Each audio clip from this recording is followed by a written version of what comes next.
पहले स्वयं भोजन न करके गाय के लिए ग्रास निकालना चाहिए। अग्र ग्रासे परो भावा कर्तव्य भक्तितोन हम, भक्ति पूर्वक गाय को एक ग्रास भोजन में एक रोटी तो निकालना चाहिए गाय के लिए, ऐसा शास्त्र आज्ञा कहता है। जो ऐसा करता है अकृत्वा स्वयमाहारम कुर्वन् नाप्नोति दुर्गतिम, अपने आहार से एक रोटी निकालकर गाय को देता है और स्वयं 3 रोटी भले पाले, एक रोटी गाय को दे दी, तो बोले उसकी दुर्गति नहीं होगी, अर्थात उसके अंदर भाव बढ़ता चला जाएगा वो भगवान की भक्ति में। और तेनाग्नयो हुता सम्यक पितरश्चापि तर्पिताः देवास पूजितास्तेन यो ददाति गवान्हिकम, जो प्रतिदिन गौग्रास निकालता है, अर्पित करता है, तो उसको अग्निहोत्र करने का फल मिलता है, उसके पितरों को तृप्ति मिलती है और समस्त देवताओं के पूजन का फल मिल जाता है जो गौग्रास निकालता है। तो जिनके पास अर्थव्यवस्था जो गृहस्थ धर्म में है या जिनके पास अर्थ है, कुछ रोज 1 रुपया निकालो, हम कह रहे रोज निकालो तो महीने में 30 रुपया होते, 30 रुपया में एक गाय को हरी घास तो एक टाइम पवा ही सकते हो ना, बहुत नहीं है तो 1-1 रुपया निकाल के अगर एक गाय को चारा दोगे तो एक बार का भोजन तो हो ही सकता है। 30 रुपया में हरी घास जाकर के उसके दावा एक बार तो पवा दोगे ना। यो वही ताड्यते यष्ट्याधेनुम मर्त्यो विमूढ़धि, जो मूर्ख मनुष्य, जैसे अब गाय दूध नहीं दे रही, मार डंडे डंडे मार रहे हैं, इंजेक्शन लगा रहे हैं, ऐसे वैसे कर रहे हैं, उसको ताड़ना दे रहे हैं, तो बोले जो मूढ़ बुद्धि मूर्ख मनुष्य, यो वही ताड्यते यष्ट्याधेनुम मर्त्यो विमूढ़धि, वो गाय को लाठी से मारता है, डंडे से मारता है, हाथों से मारता है, तो धर्मराजस्य नगरेशा याति करवर्जिताः, धर्मराज जी पहले अपने नरक में ले जा करके उसके कहते थोड़े थोड़े तिल तिल करके पहले इसके हाथ काटो, मरना है नहीं वहां, अब आराम आराम से थोड़े थोड़े पहले हाथ वर्जिताः, इन्हीं हाथों से गाय को मारा था ना, वैसे थोड़ा थोड़ा काटा जाता है उसके हाथ, करवर्जिताः, उसके दोनों हाथ काट करके थोड़े थोड़े। यो वै दंसान वार्यति तस्य पूर्वे कृतार्थकाः नृत्यंत सवादिस्मास तरिष्यति भाग्यवान, जो गौ के शरीर को स्नान कराता है, गौ के शरीर को कीट आदि से मच्छर आदि से रक्षा करता है और खूब अच्छा अच्छा पदार्थ गौ, केवल दूध के लोभ से नहीं, ये हम गौ सेवा की बात कर रहे हैं, ये कि नहीं वहां 10 लीटर दूध देती तो हाथ फेरो, जब दूध नहीं देती है तो चारा भी ठीक से नहीं दे रहे और उसके ये स्वार्थी हो, गौ सेवा का बात नहीं, वो दूध का लोभी केवल व्यापार की बात करता है। गौ सेवा का तात्पर्य है गौ सेवा, केवल खूब बछड़े को पिला दिया प्रसाद रूप से जो दूध मिला उसका अपने सेवन की, वो बात तो अलग है। यदि गाय घर में पाली जाए या गौशाला खोली जाए और गौओं की सेवा की जाए, जिनके पास अर्थ है, भाव है, भगवान स्वयं श्री कृष्णचंद्र जी ने गौ सेवा स्वीकार की, गौवें चराई, गौओं की परिक्रमा करने से, जैसे आप प्रभु के बिहारी जी के मंदिर की 4 परिक्रमा करें तो जो फल आपको मिलेगा वही गाय की 4 परिक्रमा कर ले तो आपको प्राप्त हो जाए। गौ की प्रदक्षिणा से, गावः प्रदक्षिणी कार्यावंदनीया ही नित्यशः, जो रोज गाय को प्रणाम करता है और गाय की प्रदक्षिणा करता है तो भगवत प्रदक्षिणा का उसे फल प्राप्त होता है। जहां गौएं विराजमान होती हैं वो बड़ा पवित्र दिव्य तीर्थ स्थल माना जाता है। गौएं जहां विराजमान रहती, गौशाला में भजन करे तो कई गुना बढ़कर के प्राप्त होता है। स्वयं ब्रह्मा जी ने गौओं को दिव्य गुणों से विभूषित बनाया है। अप्यागाराणि विप्राणाम देवतायतनानि च यद गोमयेन शुद्ध्यंतिम किम ब्रूमो हृदिकम ततः, गाय के गोबर से जहां लेपा जाता है वहां जिस देवता का आवाहन करोगे वही देवता आकर विराजमान हो जाएगा। अपवित्र भूमि में भी यदि गाय के गोबर का लेप कर दिया जाए तो परम पवित्र मानी जाती है। गाय बहुत पवित्र, जहां वो बैठती है, जहां वो मूत्र त्याग करती, गोबर त्याग करती, वो स्थान तीर्थ तुल्य पवित्र माना जाता है। भगवान जब गाय के पीछे पीछे चलते तो गोरज उड़कर उनके मस्तक पर विराजमान होती, उनके मुखार बिंद पर विराजमान होती। बाल गोविंद के अनिष्टों को दूर करने के लिए गाय के पूंछ को उनके ऊपर ऐसे झाड़ा देती थी मैया। जब गुरु मंत्र वैदिक सिद्धांत से दिया गया था पहली बार, तो पंचगव्य पिलाया गया था। गोमूत्रम गोमयम क्षीरम दधि सर्पिस तथैव च गवाम पंच पवित्राणि पुनंत सकलम जगत।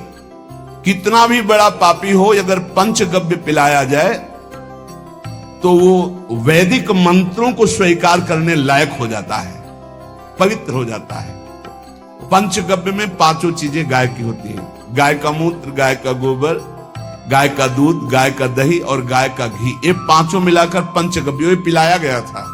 पहली बार जब वैदिक मंत्र दिया गया था तो पंचगव्य बनवाया था गुरुदेव भगवान ने सन्यास, और वो पिलाया था।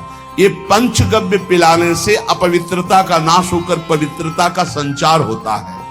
इसलिए धन्य है उनका जीवन जो गौ सेवा परायण है भगवत भाव से। गाय में साक्षात भगवान का भाव रखकर गौ सेवा करते हैं। त्रिषिता गौर गृहे बद्धा गेहे कन्या रजस्वला देव शास्त्र सन्निर्माल्य हंत्य पुण्यम पुराकृतम। यदि घर में गाय बंधी है और भूखी है और प्यासी है तो तुम्हारे सारे पुण्य नष्ट हो जाएंगे। अगर घर में रजस्वला कन्या बहुत काल तक है और उसका विवाह आप नहीं कर रहे हैं तो आपके सारे सुकृत नष्ट हो जाएंगे। यदि घर में ठाकुर जी विराजमान है, कर का पहनाया हुआ माला सुबह तुमने देख लिया तो तुम्हारे सारे पुण्य नष्ट हो जाएंगे, क्योंकि शयन कराते समय तुमने उतारा नहीं, अर्थात तुम सेवा में प्रमाद करते हो। तो देवतास्त्र चंद्रमाल्य हंति पुण्यम पुराकृतम। जैसे सुबह श्रृंगार किया तो रात्रि के शयन के समय वो हटा लेने चाहिए माले। जब हम शयन कराते हैं तो भले पुष्प शैया पे शयन कराएं पर माला नहीं धारण करें। श्रृंगार का माला अगर दूसरे दिन दर्शन किए कि वो पहने ठाकुर जी तो तुम्हारे सुकृत नष्ट हो जाएंगे। गाय बंदी हो घर में, वो प्यासी है और भूखी है, तुम्हारे सुकृत नष्ट हो जाएंगे। त्रिषिता गौर गृहे बद्धा, क्योंकि तुम्हारे पास है, सेवा करना चाहिए। यो वै गाम प्रतिसिद्धेन तो चरंतिम च स्वतरणम नरहा तस्य पूर्वे च पितरा कंपन्ते पतनोन्मुखा। यदि गाय हरी हरी घास चर रही कहीं और तुमने डंडा ऊपर प्रहार किया, लाठी मारी, तो तुम्हारे पितर खोपड़ी के बल नरक जाने के लिए तैयार हो गए। ये लिखा है चरंतिम स्वम तृणम नरः तो तस्य पूर्वे च पितरा कंपन्ते पतनोन्मुखा। इसीलिए क्या भारत से कहीं किसी की तुलना हो सकती है जहां गौ को माता की पदवी दी गई, जहां गौ को हम आराध्य देव के रूप में मानते हैं, आराधना करते हैं। गौ रक्षा, गौ सेवा, ये बहुत बड़ा इसमें छुपा हुआ है। स्वयं भगवान अवतरित होकर गौ रक्षा, जब गाय के रूप में पृथ्वी रमाती तो भगवान का अवतार हुआ है। बड़ा विचित्र समय आता चला जा रहा है कि अब आधुनिक यंत्रों की ऐसी सेवाएं हो गई बड़ी बड़ी कि अब ना बैल की जरूरत है, और ऐसे दूध की महंगाई बन गई कि अब देसी गाय 2 लीटर 3 लीटर 4 लीटर, और ऐसी ऐसी कि 20-20 25-25 लीटर दे तो कौन देसी गाय को। गौओं का सेवा का भावना, अब बछड़े को तो जरा सा केवल पिन्हाने के लिए कर दिया और खूब सारा दूध लीटर में नाप करके जा रहा है, और उस समय तक तो खवाओ पियाओगे ही खूब अच्छे से। इसके बाद जब दूध देना बंद किया तो उसका आदर सत्कार खत्म, खोल के बाहर ऐसे वो प्लास्टिक खाते घूम रही है, तो ये गौ सेवा नहीं मानी जाएगी, वो स्वार्थ पूर्ति मानी जाएगी। जो सदैव गौ सेवा करता है, उसके दास मच्छर हटाता है, स्नान कराता है, पीठ में हाथ फेरता है, उसके पूर्वज जो पितर होते हैं वो नाच पड़ते हैं, उनका मंगल होना शुरू हो जाता है कि हमारे वंश में गौ सेवक पैदा हुआ, बड़ा भाग्यवान है और वो गौ के द्वारा हमें तार देगा, ऐसा भाव। गौ सेवा हमारे सनातन धर्म में बहुत बड़ा स्थान गौ सेवा का है। पर एक बात ध्यान रखें, इन सब सेवा का फल है भगवान के चिंतन में निरंतर वृत्ति डूब जाए। हमारी एक एक वृत्ति, एक एक क्षण भगवान के चिंतन में डूब जाए। अगर नहीं तो हम आपको उत्तर दे रहे हैं, क्या महाराज नृग जैसा कोई गौ सेवक हुआ है दानी? भागवत में पढ़ लेना। करोड़ करोड़ गायों को, करोड़ों गौशालाएं थी, एक दो नहीं। इसलिए कह रहे हैं करोड़ों शब्द कि आप उसको कोई ज्यादा ना समझें। पृथ्वी के कोई भूमि के कण गिन सकता है, बारिश की बूंदे गिन सकता है, लेकिन महाराज नृग की गौएं जितनी दान की गई वो गिनी नहीं जा सकती थी, ऐसा वर्णन आता है। अरबों अरबुद गौओं की सब स्वर्ण से अभिषिक्त करके ब्राह्मणों को दान करना। इतने बड़े गौ सेवक, इतने बड़े दान करने वाले, एक चूक हो गई, ना दान लेने वाले तपस्वी ब्राह्मण की गाय किसी अन्य ब्राह्मण को दान कर दी। और वो ब्राह्मण ने जब गाय देखी बोली मेरी गाय चुरा ली। बोले महाराज नृग ने दी। महाराज नृग से कहा मेरी गाय है, तो उनका गौशाला में आ गई होगी, आपको 10,000 गौवें देते हैं, आप अपनी गाय। बोले मैं प्रतिग्रह नहीं लेता। जिसने दान लिया था उसने कहा गाय यही लेके जाऊंगा, तो उनका आप गाय छोड़ दीजिए, आपको 10,000 गाय देते। बोले नहीं लूंगा। बस अनजाने के अपराध ने गिरगिट बना दिया था, कुएं का गिरगिट। पर भगवान बड़े कृपालु हैं, गौ सेवक थे, इसलिए गोविंद द्वारिकाधीश जी ने उनका उद्धार किया। सब साधन का फल है अच्युत भावना से युक्त होकर, भगवत भावना से युक्त होकर निरंतर भजन करते हुए सेवा परायण रहो, चराचर जगत की सेवा परायण रहो। भजन करना ही सबसे बड़ा परम धर्म है। हम सब सेवाएं करें जगत की, लेकिन अंदर से राधा राधा राधा, गोविंद गोविंद गोविंद गोविंद, आनंद आ जाएगा। तन से सेवा करो, मन से भगवान के चिंतन, मामुनिस्मर युद्धते, भगवान के चिंतन में रहो। सेवा और व्यापार में अंतर होता है। गौ सेवा के बहाने से धन का जो दान लेना है और उसका अपने में प्रयोग करना, मैं पितरों सहित नरक जाना है, लिख लो। गौ सेवा के बहाने से दान लेना और उसका अपने परिवार के सुख में पैसे का प्रयोग कर देना या अपनी वासनाओं की पूर्ति में लगा देना। आया गौ सेवा के लिए और आप प्रयोग कर रहे हैं गाड़ी घोड़ा नाना प्रकार के सांसारिक भोगों में, तो लिख लो पितर सहित तुम्हारे नरक जाएंगे, क्योंकि गौ सेवा के लिए आया है। गौ सेवा का धन सिर्फ गौ सेवा में ही लगना चाहिए। आप गौ सेवक है, दूध पान कीजिए, रोटी खा लीजिए, लेकिन गौ सेवा का अर्थ आप अपने वासनाओं की पूर्ति में, अपने मनोरंजन में या अपने मन के संकल्प भावना में नहीं पूरी कर सकते।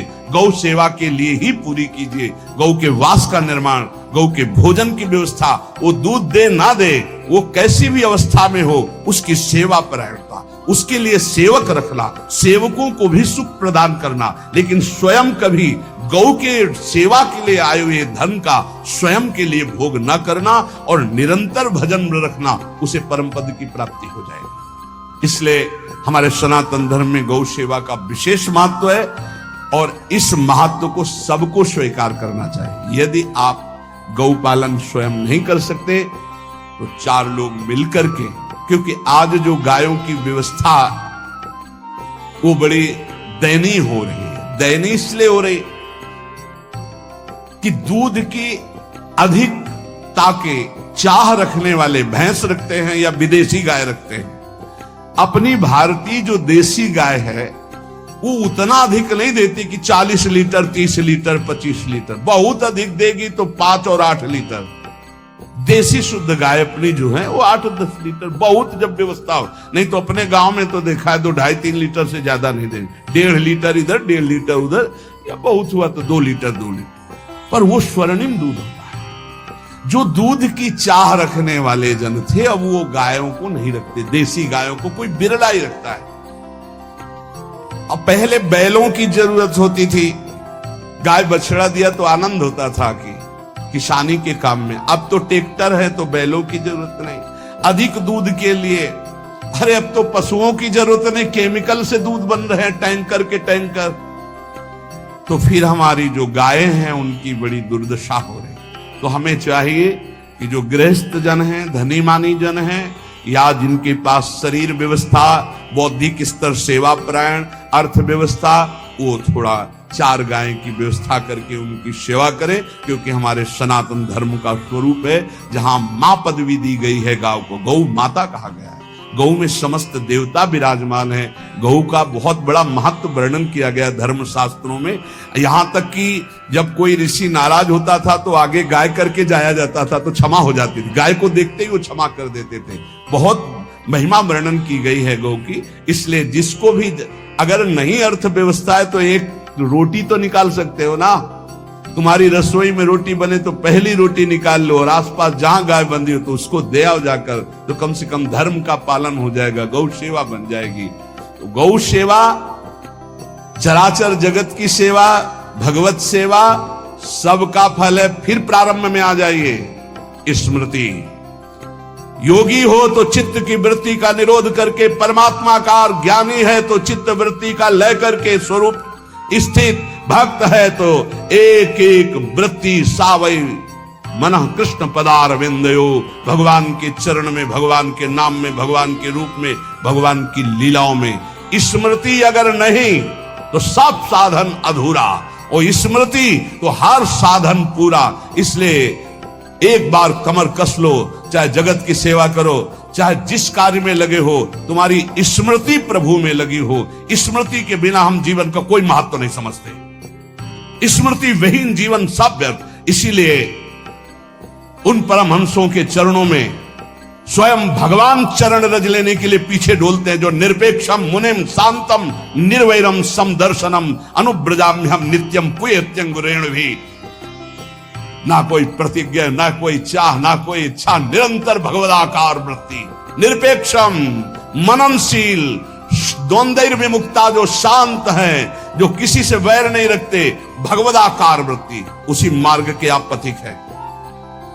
सर्वतो भावेन, अपने मन को समेट लो धर्म और कर्म दोनों से, और साब त्यज लोक धर्मान, और परम धर्म का सेवन करते हुए समस्त चराचर जगत को भगवत स्वरूप निरखते हुए इसी जन्म में परम पद को प्राप्त हो जाओ। सत्संग का सार हमारा शरीर है, इससे सेवाएं बने। हमारा मन है, इससे चिंतन बने। हमारी वाणी है, इससे लीला गुण का गायन करें। और हम स्वयं परमात्मा अंश हैं, परमात्मा स्वरूप है, ऐसी ठसक बनी रहे, जीवन मुक्त ही हो। स्वार्थ को लेकर किया गया धर्म रंग नहीं लाता।